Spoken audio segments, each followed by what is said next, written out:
হযরত মালিক ইবনে দিনার রাহমাতুল্লাহ আলাইহি বলছে ইন্নামাল খায়রু ফিশ শাবাব। তিনি বলছেন সমস্ত কল্যাণ ফিশ শাবাব, যৌবনের মধ্যে, যুবকের মধ্যেই সব কল্যাণ। যুবক চাইলে গড়তেই পারে, যুবক চাইলে বরবাদ করে দিতে পারে। যুবকের সংঘবদ্ধ শক্তির সামনে পৃথিবীর সব শক্তি মাথা নোয়াইতে বাধ্য হয়। নওজোয়ানের স্পিরিটের সামনে আমি সব সময় যাব, কোনো নওজোয়ান যুব শ্রেণীকে ভালো কিংবা মন্দ, যৌক্তিক কিংবা অযৌক্তিক একটা কিছু আপনি তার মাথার যদি একবার ঢুকাই দিতেন পারেন, হেতে এটার মাথাত না যাইয়া ছাড়ত না, সে ঠিকই এটার মাথায় পৌঁছা যাবে। এটা গুরুত্বপূর্ণ বিষয়।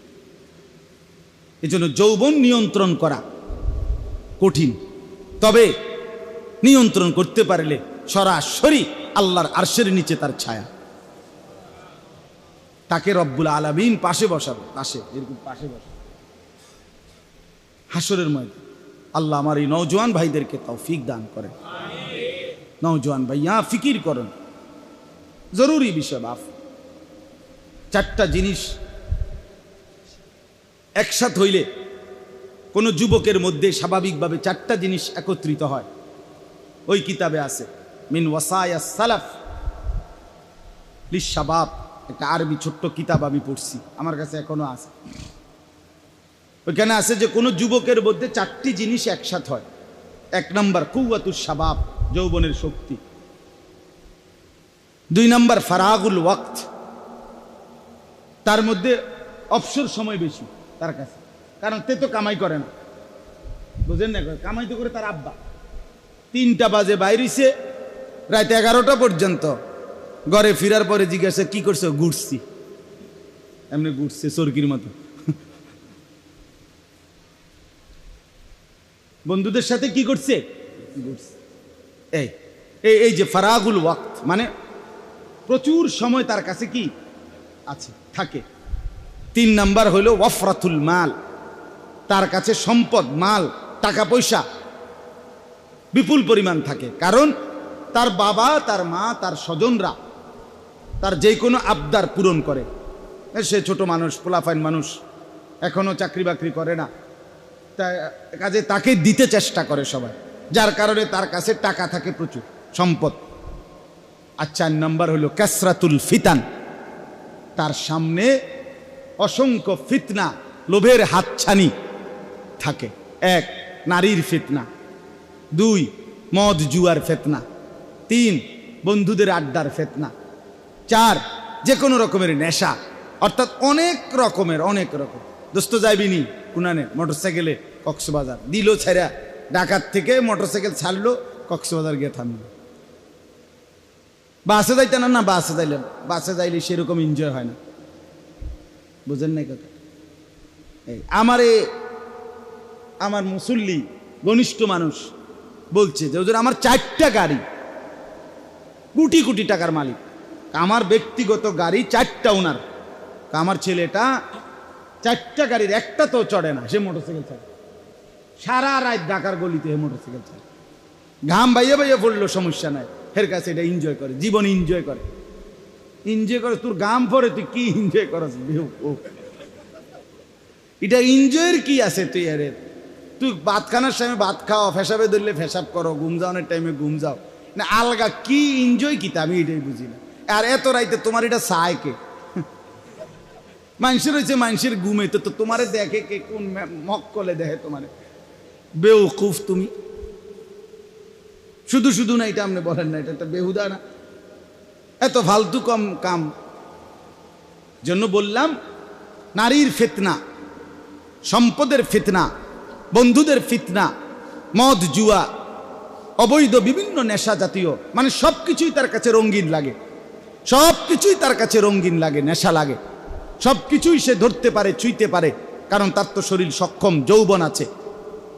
তিনি বলছেন ওই কিতাবে মালিক ইবনে দিনার রাহমাতুল্লাহ আলাইহির বক্তব্যে যে এই 4 জিনিসকে যখন কোনো যুবক নিয়ন্ত্রণ হারা হয়ে যায়, অর্থাৎ আল্লাহ এবং তার রসুলের বিধান মতো, ইসলামের হুকুম মতো যদি এই 4টাকে নিয়ন্ত্রণ করতে না পারে, তো সেই যুবক হারিয়ে যায়। সে ধ্বংসের অতল গহ্বরে হারিয়ে যায়। একদিন সে আর নিজেকে আর খুঁজে পায় না, কারণ বন্ধুদের আড্ডায়, সমবয়সীদের আড্ডায়, নারীর আড্ডায়, মদ জুয়ার আড্ডায়, জিনা ব্যভিচারের আড্ডায়। আল্লাহ আমার সন্তানদেরকে, বন্ধুদেরকে, ভাইদেরকে, নওজওয়ানদেরকে মাফ করে দেন। আমি তো ব্যক্তিগতভাবে ফিকির করি বাপ, শুনি, খেয়াল করি। এটা একটা এক একজনের এক একটা অভ্যাস। আমি আমার খেয়াল মেন ছেলেদের দিকে আমি তাকাই বেশি, কি করে হতে করে না, কেমনে লড়ে, কেমনে কি করে, মোটর সাইকেলের ফাঁ করে মনে তো একটা কুত্তা কামড় দিছে, ফাঁ করে দৌড় মারে। মা কিরে এরম করলি কা, কারণটা কি? এটা এরম, তোমার কি কুত্তা কামড়াইছে কোনো? তুমি এটা এরম এরম ধরে ছাড়লা কা, বলেন কোন কি দরকারটা কি? শুধু শুধু শুধু শুধু একেবারেই শুধু শুধু। এরপরে যে ট্রাকটা ঢুকে লাইলা, কাভার্ড ভ্যানে ঢুকে লাইলা, আহ ওয়ালা তুলকু বিআইদিকুম ইলাত তাহলুকা। রব্বুল আলামিন বলে, বান্দা নিজেকে নিজে ধ্বংসের দিকে ঠেলে দিও না। প্রতিটা জান, প্রতিটা মিনিট, প্রতিটা মুহূর্ত দামি। আল্লাহ তাআলা কোরআনে বলছেন, বান্দা আমি কিন্তু হিসাব নেব, সেকেন্ড সেকেন্ড, মিনিট মিনিট, ঘন্টা ঘন্টা। ফাওয়ারাব্বিকা লানাসআলান্নাহুম আজমাইন।